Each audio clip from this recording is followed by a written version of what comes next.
Assalamualaikum warahmatullahi wabarakatuh. Hadirin hadirat ma'asyiral muslimin rahimakumullah.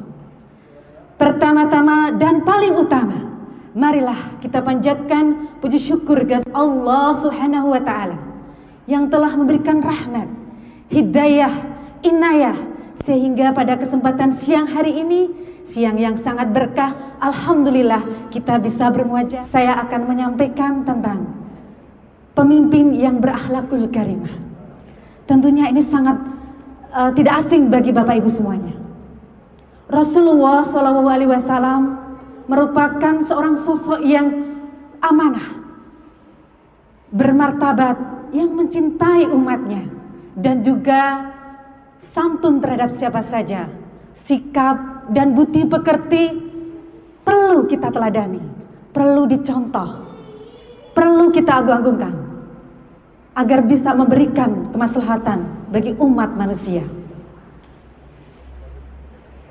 Kita tahu bahwa kita sebagai seorang umat Islam, tentunya kita harus mencontoh Nabi Muhammad. Kita harus mencontoh kepemimpinan Nabi Muhammad SAW.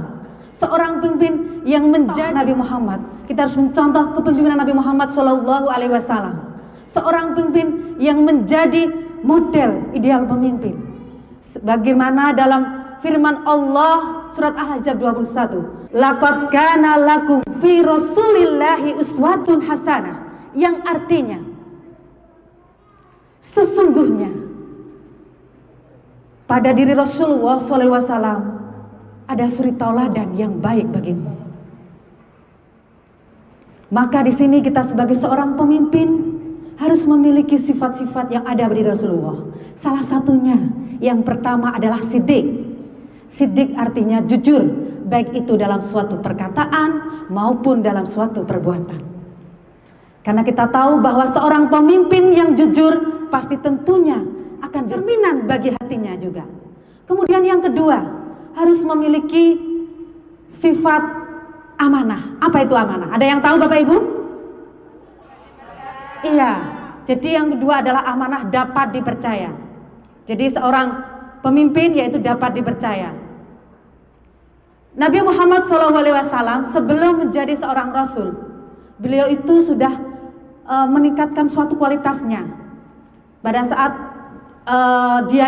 pada saat ada suatu sengketa, ada suatu misalnya di dunia ini banyak sekali orang-orang yang tidak suka pada kita.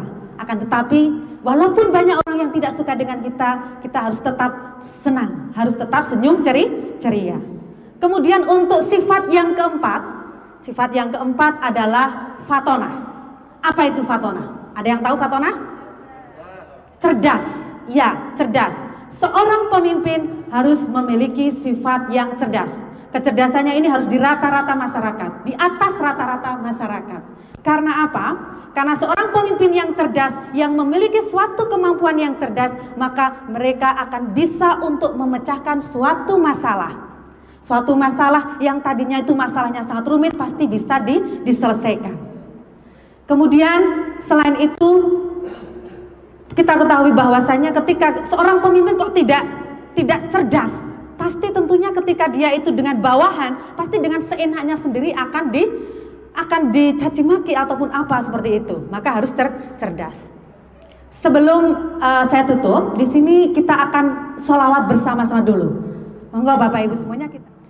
Salatullah salamullah, monggo, ala toha Rasulillah, salatullah salamullah, ala yasin habibillah, salatullah salamullah, ala toha Rasulillah, salatullah salamullah, ala yasin habibillah, tawasalna bi bismillah wa bil hadi Rasulillah. Semuanya.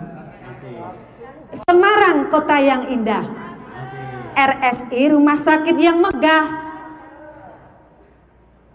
Silahkan pilih pemimpin yang amanah dan juga berakhlakul karimah. Kalau ada sumur di ladang, boleh kita menumpang mandi. Kalau ada umur yang panjang, undang Zulfah datang ke sini lagi. Demikianlah tadi yang bisa saya sampaikan. Mudah-mudahan bermanfaat bagi kita semuanya. Dan apabila ada suatu kelebihan, itu datangnya dari Allah Subhanahu wa Ta'ala. Dan apabila ada suatu kesalahan, itu datangnya dari pribadi diri saya. Saya mohon maaf yang sebesar-besarnya. Wallahu muwafiq ila aqwamit thoriq. Wassalamualaikum warahmatullahi wabarakatuh.